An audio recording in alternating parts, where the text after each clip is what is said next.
Hello, welcome aboard. The journey of UPSC is a roller coaster ride. We tend to start our preparation but find difficulty in understanding the syllabus of the examination and pattern of the exam. So, in this video, I will explain the pattern and the requirements of the exam.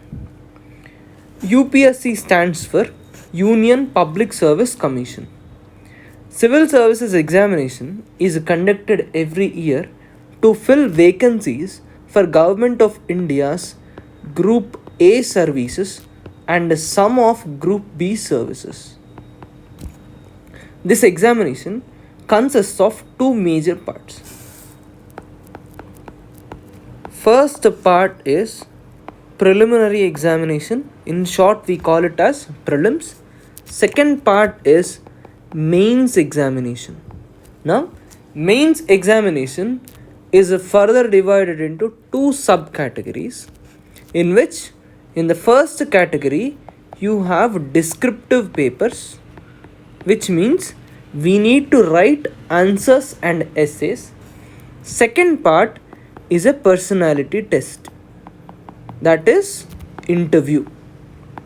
Now, once a candidate qualifies a first level, he will be eligible to the next level, meaning which if you are disqualified at any level, then the game is back to square zero. Now let us start looking at the pattern of each of these examinations. Now, first one, that is prelims examination. Prelims exam consists of two papers. First paper is called as General Studies. In this paper, our understanding on various subjects like history, geography, society, polity, economy, environment, international relations,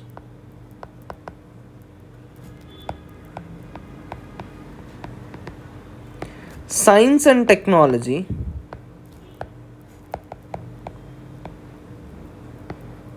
along with latest developments are tested. This paper consists of 100 questions. Each correct answer will fetch you plus 2 marks, whereas each wrong answer will take out 0.66 marks from your score. Generally, if you can obtain 50% of marks in this paper, that is 100 out of 200, you can comfortably qualify in this paper. The second part of this exam, that is prelims paper, the second part is conducted on the same day in the afternoon. The second part is called a CSAT or Civil Services Aptitude Test. Now, CSAT paper consists of 80 questions for 200 marks. Each question is for 2.5 marks. CSAT paper is just qualifying in nature. That is, you need to score 33% of marks.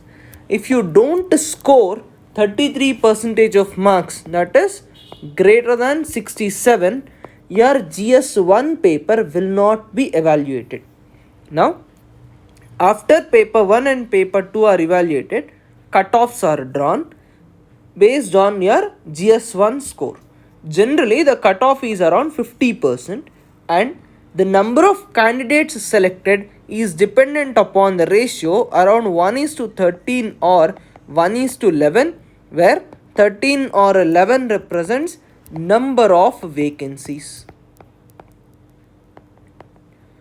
Once you qualify prelims examination, you need to write mains examination descriptive paper. In mains examination descriptive paper, there are two categories of exams, that is papers of qualifying in nature and those papers where your marks are counted for merit. The papers which are qualifying in nature are language papers. Under language papers, there are two papers. Each paper is for 300 marks and you will be allotted 3 hours. Now, out of the language papers, one language paper is English and the other language paper can be of any language which is present in the 8th schedule of Indian Constitution. That is, out of any of the 22 official languages, you can pick up and attempt the language paper. Both these papers are qualifying in nature. You need to score 33% of the marks. So, once you score 33% of marks, that is greater than or equal to 100 marks in each of these two papers, your exam paper written for merit will be evaluated. Now, the second category of paper, that is merit paper, there you have number 1, essay. In essay paper, you will be given 2 essays, 2 sections of essays with an internal choice. Each essay is for 125 marks, which means the paper on the whole is for 250 marks. Second paper is general studies, paper 1. Here on, we call all the 4 papers as general studies papers. In general studies paper 1, questions are based on history, Indian society, art and culture, India and world geography.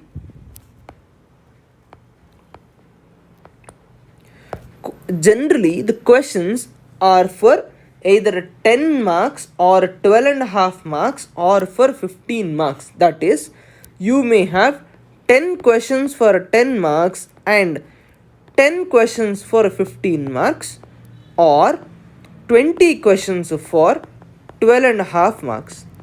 Each general studies paper is for a total of 250 marks. Generally, the 10 marker questions you need to write them in 150 words, whereas 15 marker questions you need to write them in 250 words. The third paper is GS2, which is again for 250 marks.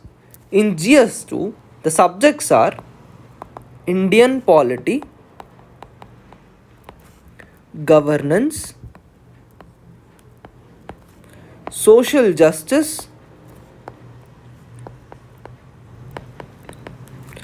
and international relations. Here again, the questions may be for 10 marks or 12.5 marks or for 15 marks. 10 marker questions you need to write in 150 words, whereas the 15 marker questions you need to write them in 250 words. Fourth paper is GS3, again for 250 marks. GS3 consists of economy, environment and ecology, science and technology, disaster management and internal security. Here again, 10 marker questions you need to write for 150 words. 15 marker questions are for 250 words. The next paper is GS4. This is also for 250 marks. In this, we have one subject, that is ethics. The paper of ethics contains both the philosophies and certain case studies based on them. After all the 4 general studies papers, we need to pick a paper of our choice. That paper is called optional paper. There are lot of subjects which are available for us to choose from. Common subjects are sociology, anthropology, geography, economy, medicine, mathematics, zoology, etc. Apart from these science and arts subjects, we also have literature subjects as well. Now, while picking any one of these subjects, you need to consider your subject of interest so that you can spend more amount of time while studying those subjects. Don't go by a particular subject because some topper has preferred that subject or somebody said that that particular subject is scoring. Generally, before picking an optional subject, the advised methodology is you look at previous year question papers first. You read the question papers, see if you are able to make a linkage with the questions, if you can develop your interest in the subject. After looking at the papers, I suggest you to read at toppers answer scripts as well. If not the entire answer paper, 1 or 2 questions or 3 questions, so that you can understand what is expected from you in that paper and you can analyze whether you can present such answers, whether those subjects and that style of writing will be of your interest or not. So this is about optional. In optional, you have to pick up one subject and there will be paper 1 and paper 2 for the same subject. Each paper is for 250 marks. So at the end of the descriptive examination, you would have written qualifying languages, 2 papers for 300 marks each. These are not counted for the final merit. Next will be an essay paper for 250 marks, 4 general studies papers, each for 250 marks, which means your general studies is for 1000 marks, and optional papers for 250 marks, 2 papers, that is for a total of 500 marks. So the total marks allotted for mains examination is 1750. Most of the times, the top mark for qualifying in an exceptional or in a distinctive fashion lies somewhere around 800 to 900. If you can score anything closer to 900, your selection is guaranteed.